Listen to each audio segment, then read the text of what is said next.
We're one of the first in New Zealand to heavily invest in CNC machinery. In terms of technology, I think we're probably a market leader in the country. Going digital has always been one of our goals as a company.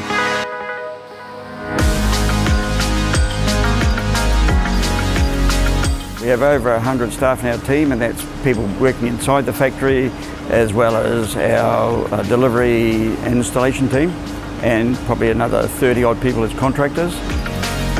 We do a range of products all the way through from your vanities and wardrobes and kitchens, all the way through to commercial interiors projects. We've gradually evolved over the years, trying to do things that other people probably don't want to do, that we've been able to do with the sort of gear we've bought.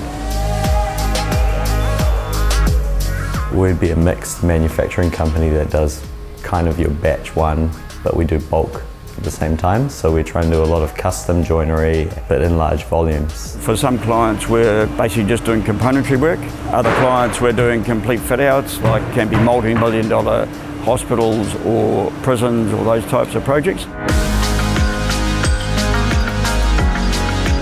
We've largely gone paper-free. It's been a big transition for our company because we've moved from a lot of paper-based approaches to doing everything to now an integrated system where all that information comes direct out of our IMOS system into our ERP and ordering system. All of our jobs get processed in the office, and all the information is put onto the labels and into the QR codes that we have on our labels.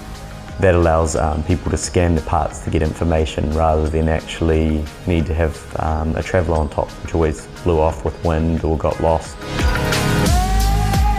Now that they're using the QR code system and our labels, we're able to go paper-free in our factory, and then that's used to manage the jobs through our factory.